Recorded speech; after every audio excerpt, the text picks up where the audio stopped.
we are notifying viewers that I am live. Woohoo.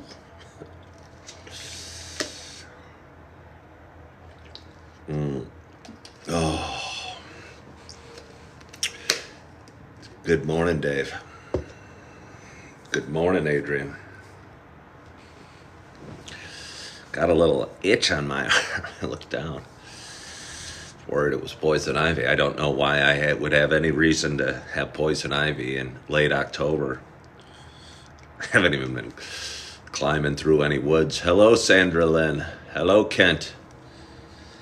Haven't been climbing through any woods. There's no rash, so don't worry.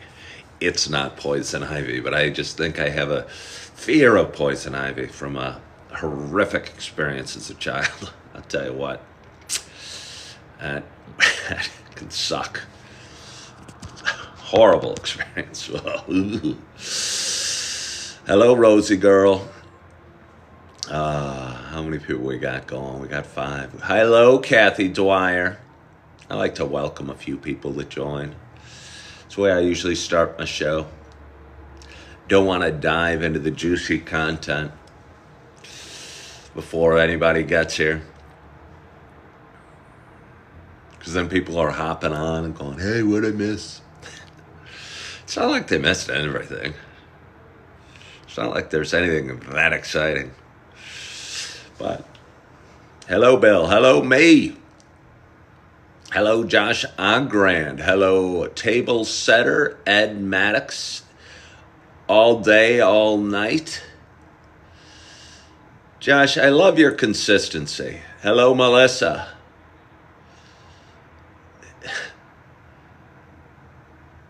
QGGOPB hopped on. Welcome to you. Oh, yeah. But anyway, good morning to you. My name is Ken Tracy, and this is Coffee with Ken.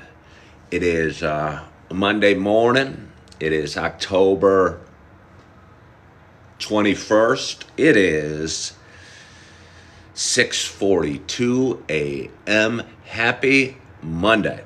This is a show I've been doing for quite some time. It is a show. It is a show about me talking.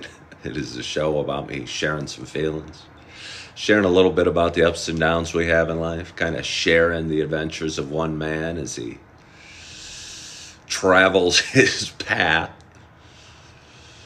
I would have thought his path would have led him to happily married, beautiful wife, family, 4-bedroom, 2.5 bath, 2-car garage, nice manicured yard.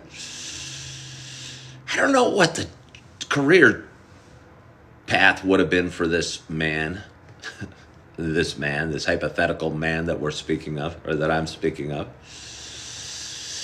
Maybe that's why the rest of it isn't quite the way I dreamed, or maybe it just wasn't meant to be at this moment. I don't know, and I guess that's what we're figuring out. We're peeling back the layers of the onion to see what's at the heart. But anyway, for those that have been watching a while, good morning, Chip. You know it's not just a show about me talking. You know it is also a show about me sharing my love of coffee. And with that in mind, I'm not totally sure what coffee I made. I think I know. I prepared the pot and then crawled back into bed and fell asleep for another hour and a half. I think it's the cinnamon. I believe it's the cinnamon. But I'm excited to take my first sip, and hopefully my palate can distinguish the subtle flavors of coffee and separate them and say, it is this. But I'll tell you what, it's sometimes trickier than you'd think. But anyway, I'm excited to have my first sip, and my hope is wherever you are and whatever you're doing, you got a hot cup of coffee in front of you as well. Cheers to us.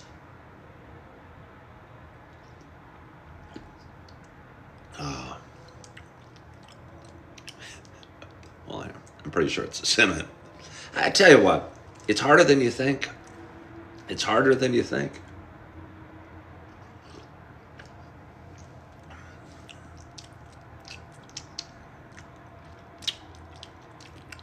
I mean, it's delicious. It's delicious, but you almost forget what the flavor. Like, I mean, there's pumpkin spice, and that. I'm just telling you, you think it's easier than it is. You think it's easier than it is. Cheers to you, Julie. Pumpkin spice for Tara, and not original. I have 2 bags of pumpkin spice. I said I'd mix it up a little today. At 4:30 in the morning, it seemed like a good idea. I should have written on my hand, "You're drinking the coconut," or the. See, that's it. I think it's the cinnamon. Take another sip. I don't know how those sommeliers do it. JC had hazelnut today. Are you having hazelnut, JC? Perhaps you don't know the theme of this show. We drink coffee and we chat. If you had a hazelnut today, there's an implication that you're done with your coffee. And I just don't understand that. But you're welcome anyway, and we love to have you here. We, the cumulative singular, or the first person plural, believe you should still be drinking your coffee. But you do you. Oh, so it's Monday morning. Wow. How you guys doing? How you feeling? How'd you sleep? I don't know how I'm feeling. I'm not sure. I slept fairly well. I got on a thing later today that I've been scared of for a few weeks, but it's a thing that needs done, and hopefully will, in some little ways, move forward something and kind of help out with something, but I'm not sure. JC's at work. Has 3 cups before she leaves the house. Do I feel depressed, Dave? No. It's a strange question. Feeling good. Slept out in my camper last night. Chip, that almost inspires me on multiple levels.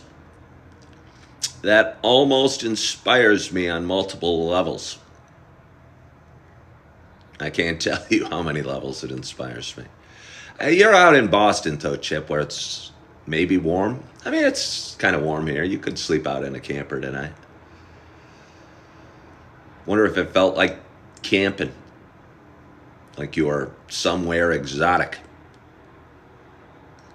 Or it felt like you were in your driveway or your backyard. Okay, it's 50s right now, so it's probably nice here, too. We kind of get the same-ish weather as you over there in Boston. Well, we got a nice audience right off the bat. It usually takes some time for that. Dave Mason asked if I was feeling depressed, and I said no.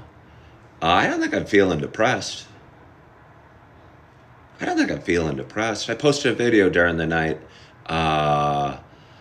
about, and I think I called it like running from things on a different social media platform. And I realized when a few years back, right before I stopped drinking, that drinking alcohol or doing drugs was just a way to run from your emotions and run from your feelings and run from things and maybe run from life. And during the night, as I was editing a video and came across this running from things video, and I was thinking about it yesterday as well, that I've replaced alcohol with good habits and working out or whatever, going to church and all the list of good habits I talk about all the time. But I'm still always on the move. And the last couple mornings, I kind of laid in bed for a little while and had those same negative thoughts bouncing through my head, or those fears or those worries. And I'm not sure there's a way to ever permanently turn off that switch.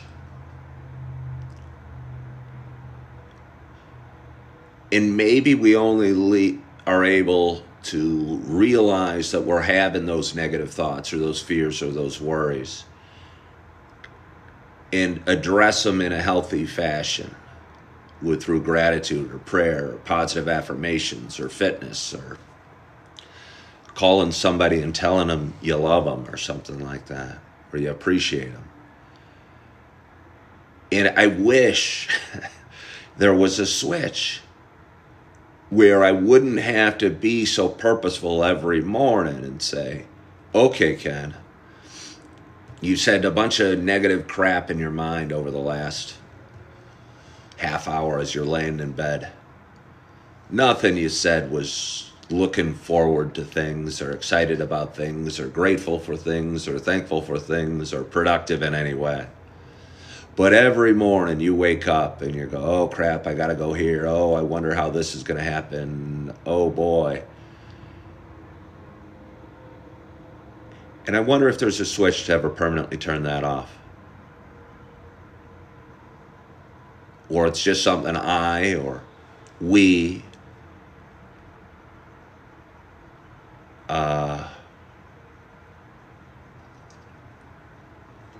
deal with every day. And maybe it is. And maybe it is. And maybe that's okay. Maybe that's okay. And maybe, again, recognizing the thoughts that are bouncing around our head or the ricochets or the fears or the worries, and learning to quiet them and finding healthy ways to quiet them is what we're meant to do. But I'd sure like to wake up more often and just have a quiet mind and just feel relaxed and peaceful laying in bed. Okay, occasionally it happens, but not very often.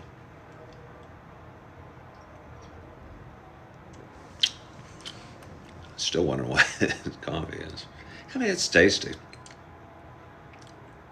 But if you handed it to me and said it was the hazelnut, you could get me to believe it.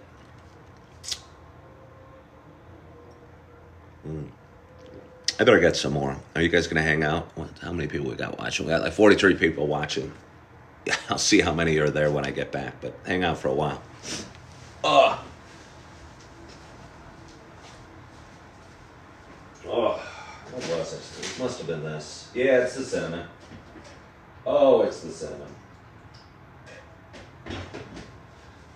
Maybe the issue is I just long for pumpkin spice 365 days a year.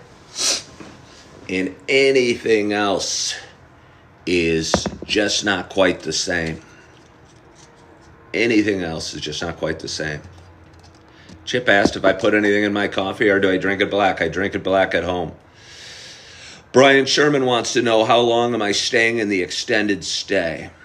Well, that's a good question, Brian, and that kind of maybe put me in a bit of a funk. I have a realtor friend who posted on social media a listing she had in a good neighborhood. It's a duplex. It's a 2-bedroom, 1-bath in a good, perfect neighborhood for me.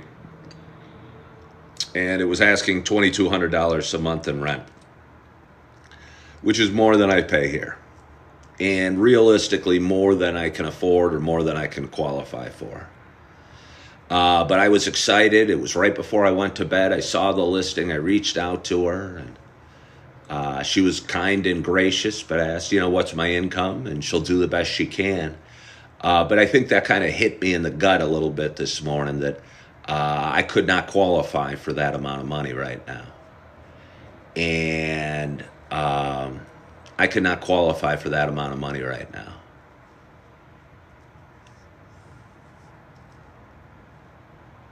I don't know. John says a DSCR loan. I do not know what that is. Terry Jacobs, I love the way you talk. I appreciate you, and I appreciate your perspective on things. And I bet you, if we were living in the same place, we'd hang out and maybe raise each other's spirits and say the right things to people. Mississippi Mama's Bear's asking if you still have to make 3 or 4 times the rent. Yeah, Yeah. Yeah. And I probably got to make a multiple of that because I've got fixed financial responsibilities. Could get a roommate. Ooh, ooh. Uh, yeah. Well, thank you, Tara. So anyway, I looked into this place just from the periphery, but I happen to be good friends with the agent that's listing it, and I realized I'm not ready for that yet. And while Tara, and I totally agree, says it's okay to not be okay. Still sometimes you wish you would be okay and you could afford the place. And again, I know money doesn't buy happiness, because it doesn't. It doesn't. And maybe that's where we kind of come full circle and rely on a higher power or faith or something, or gratitude.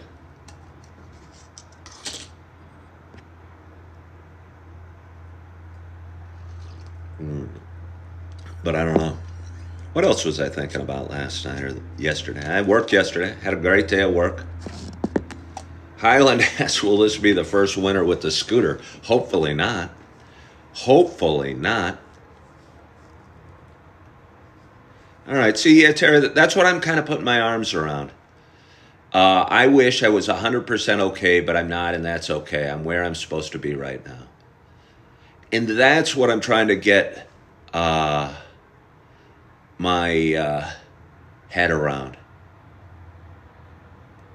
That's what I'm trying to get my head around.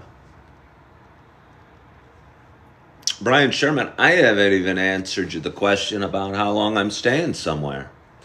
And he's throwing a follow-up. Oh, he asked how long I'm staying in the extended stay. I don't know. Chugger 2 threw out the valuable little nugget of information that the last Kmart just closed. I had assumed they had closed some time ago. I'm surprised to hear a Kmart still was around. Somehow they got, I don't know, such an important part of my kid. My mom used to take us there. I think they had like a little lunch area.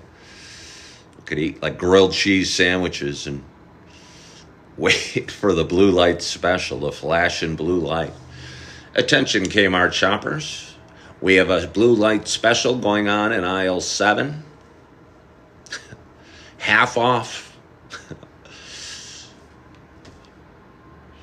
Children's sweaters from 9 to 10 a.m.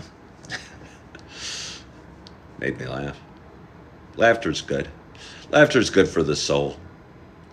I think without laughter, I'd be in a lot of trouble. I think without being able to poke fun at myself a little bit, I'd be in a lot of trouble. Was it subs? Josh Mack says subs. Maybe it was subs. Little sub sandwiches. They kind of were tasty. They were kind of tasty.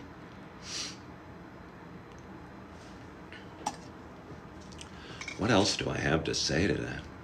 I was saying I worked last night. That wasn't particularly exciting, except I've had 2 amazingly good shifts in a row. Amazingly,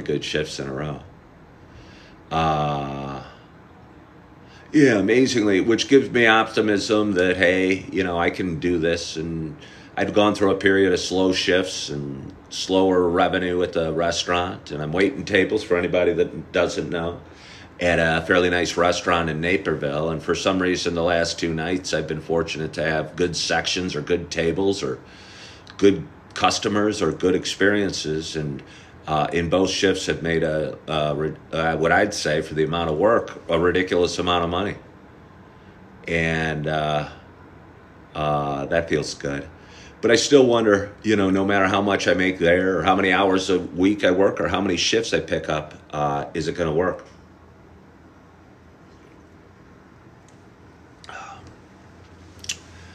Highland 517 asks, how did you navigate last winter with the scooter? The scooter stayed in my garage, and I drove a car. Captain Kenny said his goal is be good to people. And Captain Kenny, that is a great goal. Josh Mack says God always provides. Yes, he does. Yes, he does, Josh. How long have I been working as a waiter?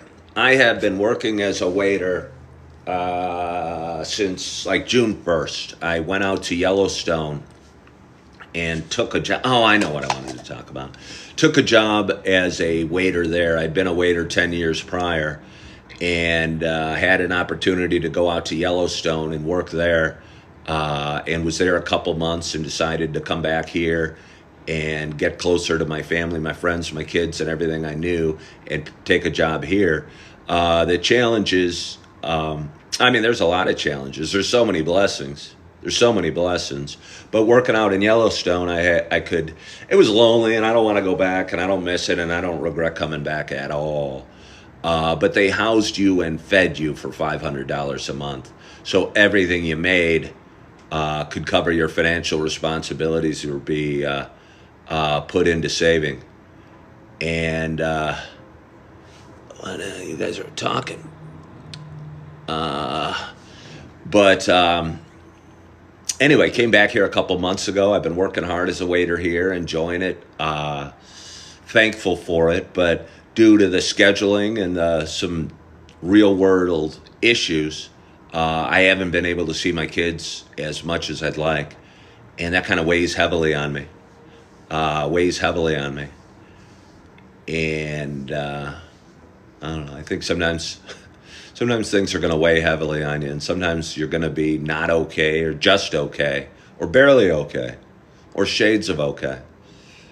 And I'm working on that today. And I thought of a couple solutions yesterday to this, to being in an extended stay or not owning a car or not seeing my kids as often as I'd like. And I'm not sure that either of them are great. And I talked about this the other day, I met with a company and interviewed with them last Friday, and I think the interview went great. I think the biggest hesitation for me is I saw a bigger opportunity at the job than the people that worked there. And the people that worked there, I almost felt were just kind of going through the motions and getting a paycheck and weren't excited and didn't believe in the opportunity. And it's worried me, because if they had shown more enthusiasm for where they worked and the opportunity that I was interviewing for, I'd certainly be more excited and believe in it a little bit more. But I'm not sure they did. I'm not sure they did.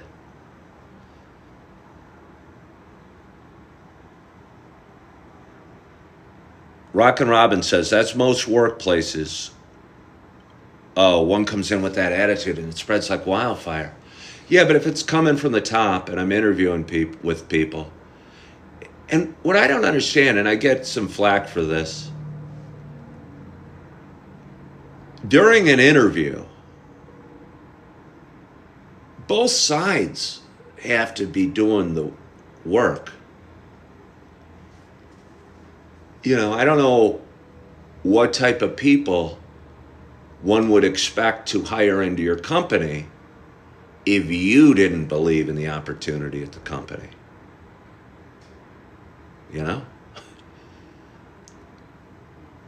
And I was so excited when I was walking out of there.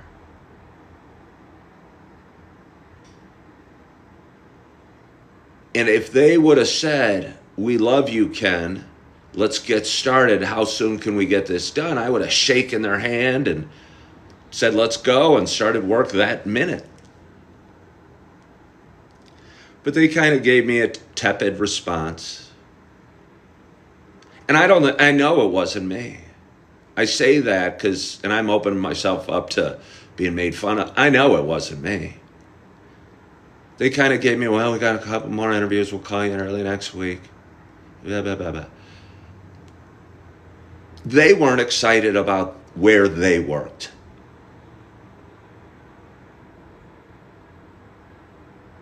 And I can't carry the spirit of a company by myself.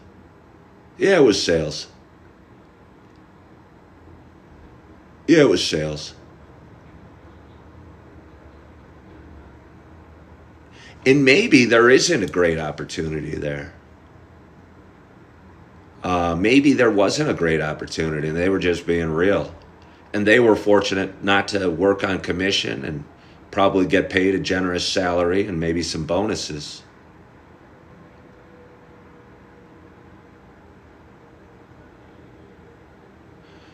Mississippi Mama Bear says they need to interview more people to figure out who the best person is. No. They're not going to get the best person with the way they interviewed me. I mean, maybe the best person, if you define the best person as somebody that'll come in, do little, and just pass the time till the day is done. You know, maybe. But I wouldn't want to work in an environment like that. And I think I struggle with typical jobs or corporate jobs where I work with other employees or my bosses are employees. Because employees by nature don't have the enthusiasm the owner does. And for some weird reason, I have 2 scoops of enthusiasm. And I feel like I own the place, even if I'm a stock clerk at Target or a waiter at the restaurant or whatever job I may have applied for the other day. I feel ownership and I feel pride and I feel enthusiasm, and I run around and try and raise the spirits of others on my shoulders. But after a while, that is a heavy load to carry. Yeah.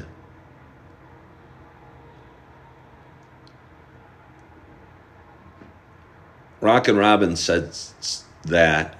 I would think, Rockin' Robin, just like in sales, when you get a yes, you stop talking.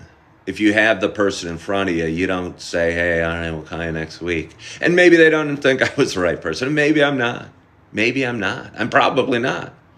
Because they must want somebody that's kind of, you know, they must have hired the people they have. And the people they have were not like me. People they have were not like me. And they were probably comfortable with the people they have and felt they could manage the people they have. And maybe I would have been too much. And I told them, I go, I think I might be too much for you guys. And the manager said something like, well, it'd be nice to have some positive energy around here. But I don't know if she really believed it. Because if she really believed it, she wouldn't have let me leave.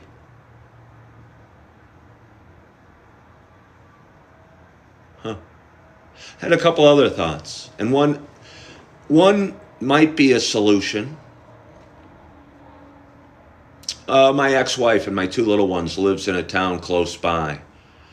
Slightly more affordable town, slightly lower cost than where I live here in Naperville. I love the town in Naperville. I've lived here since 2008. But maybe there might be a more affordable solution for me in this nearby town, closer to my kids with lower rent. And maybe I could open up my mind to the possibility of that. And while I don't like a lot of things about it, I think things happen for a reason. And it might work out, and it could facilitate me visiting the kids more often. Somebody asked earlier, what's my court-appointed visitation schedule? I can't fulfill it right now.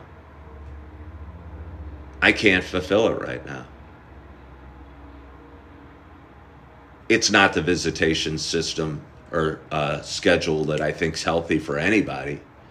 It's a similar one that I went through on my first divorce, but I didn't like it then, and I wouldn't like it now. And I think it needs to change and will change, and I can't fulfill it right now. I'd have to take off too many days of work, and I can't afford to take off days of work. Which gets me back to moving to the nearby town, which might work. Biggie said, I have a very soothing voice. Well, thank you. Highland wants to know if there's a coffee shop there. There is a coffee shop there. I don't know if I've been to it, but I've heard very good things about it. Maybe I could work at a coffee shop there. A lot of people throw out various jobs. And various jobs don't cut the mustard. Because I could think of a million jobs. I've applied at a million jobs. You know, I could work at an Einstein Bagels too, but yeah. I'm telling you, when you're twice divorced, you have a lot of financial responsibilities that working at a coffee shop won't fulfill. And so you have to look at some outside the box solutions, like maybe the place I interviewed with last week, if I really knocked the cover off the ball, it would work. I think I might take that job under one condition. I can't share with you what that one condition is. But I think if they could fulfill, and I'm uniquely qualified to work at this one job that I interviewed for last week. And that job is uniquely qualified to satisfy a need that I have. So maybe, and I might as well throw caution to the wind and be honest and say, hey, I need this. And you can provide this. And if you provide this, you're going to get me, which I think is a better salesman than any person you have in this company. And could do the entire job of the whole sales staff. But I would need this provided for me.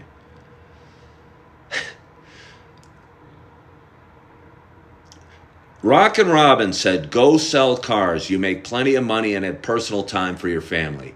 Rockin' Robin, have you ever sold cars? I bet you haven't. I don't think car salesmen make anywhere near what most people think. Anywhere near what most people think.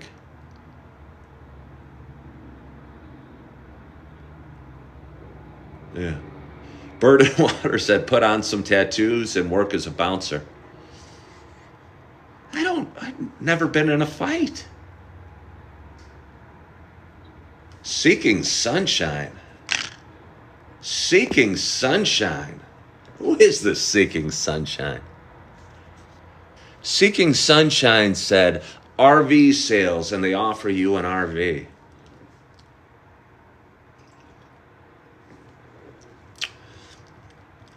Mick Tock said, good ones are 6 figures. I wonder if they are.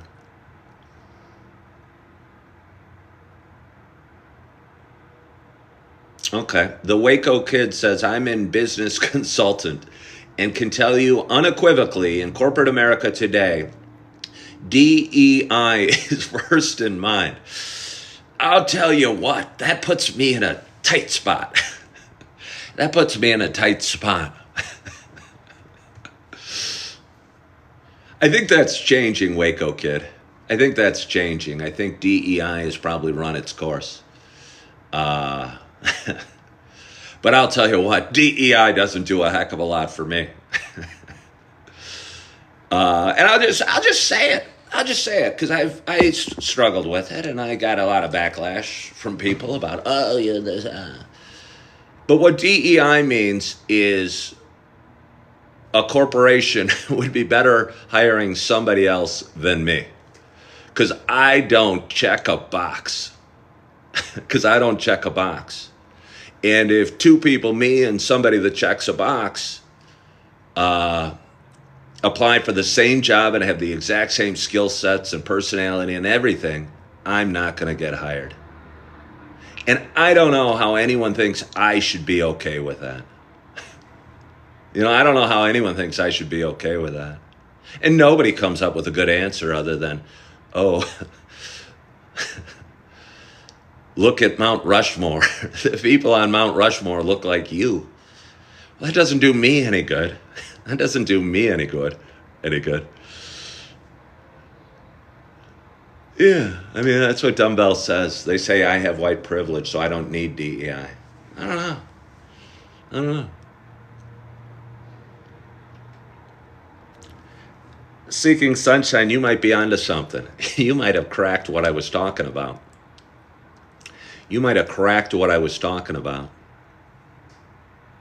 What I was alluding to.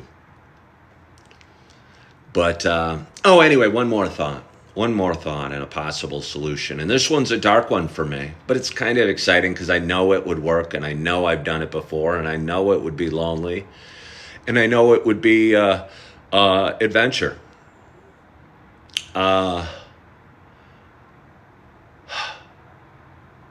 They're hiring at national parks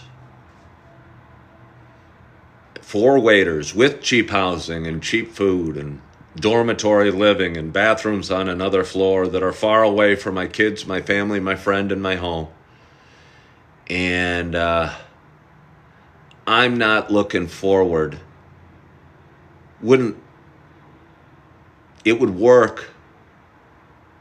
It would work. The pay would be good. The housing would be cheap. I'd live in Death Valley or Grand Canyon or someplace like that and make a lot of money and have no expenses, but be sad. But be sad. And I don't want to be sad. Yes, it would put a roof over my head. Yes, it would feed me. Yes, it would cover my financial responsibilities and take care of my children financially. But I don't want to be sad. Yeah, Not Original said, at least I know what I'd be signing up for this time. You're right.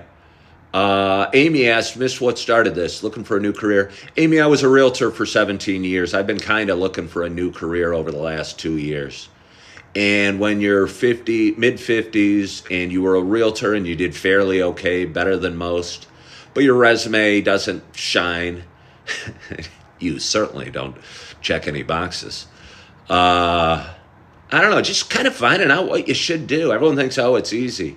It's not that easy, because I'm not going to be good if I'm just doing a job. I'm not going to be any good to the company or make any money or cover my financial responsibilities or what have you. So I'm looking for the right job that I can pour my heart and soul into and knock the cover off the ball. Because I'm a great salesman if I believe in what I'm selling. I didn't believe in Ken Tracy, the realtor, or the stock brokerage career I had. I think I was doing the best I could. But I didn't believe in it. And if you don't believe in it, you're not going to do real well. Are you scared for retirement age? No. I'm scared for a million things every day, but I'm not scared for retirement age. Yeah, Otis, but I've done the national park thing. It would take care of the housing and the financial responsibilities, but I know it wouldn't,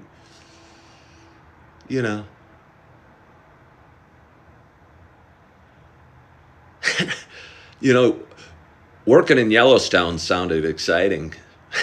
And it was only sort of exciting. But working in Death Valley sounds frightening.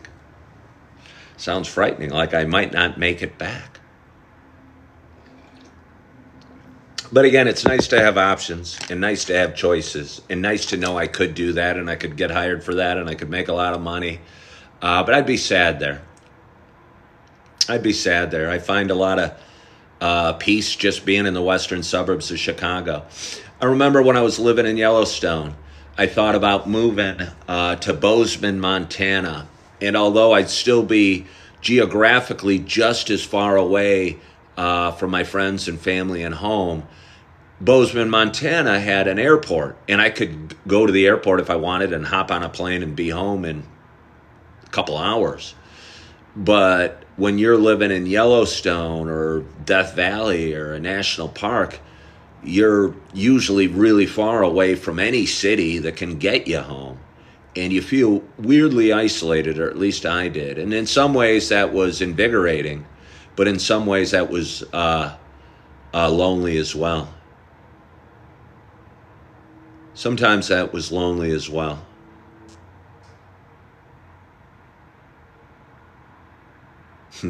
Bird and Water suggests the Dutton Ranch. Then I'd have to get branded and blow up things. They make it look exciting, but I don't think life's that exciting on the Dutton Ranch. You got to be a certain type of person to be out there. You got to be a type of person to live out in that lifestyle. And I tried it, and I don't think it was right. And I think maybe, as Tara Jacobs keeps falling back on, it's okay to not be okay. And just because I'm talking about it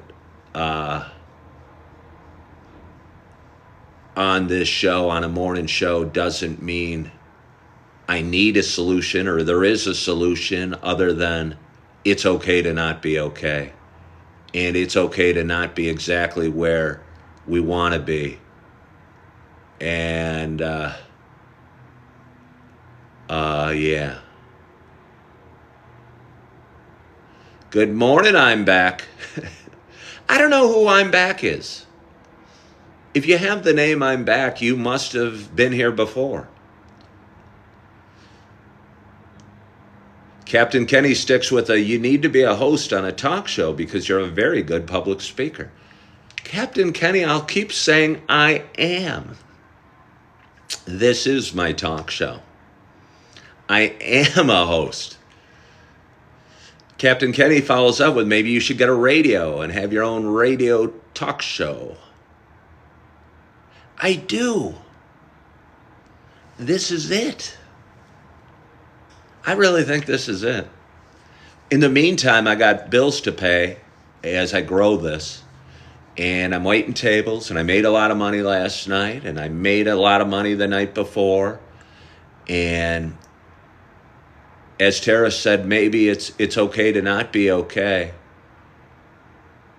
And maybe things are happening for a reason, and maybe everything's going to be just fine. And maybe I have my own talk show. And maybe this is where I'm supposed to be right now. And maybe things happen for a reason. And maybe I'm going to have an awesome, awesome day. And maybe I'm going to get exactly what I needed accomplished today. And I have a meeting, we'll just say, at a little after 10 this morning. And I'm looking forward to that. I'm not looking forward to it. I'm dreading it, but I'm trying to talk myself into saying I'm looking forward to that. But it'll be a key step, and I can address some issues, and we can move forward, hopefully in a positive way as far as that goes. And it's Monday morning. And I stopped at the grocery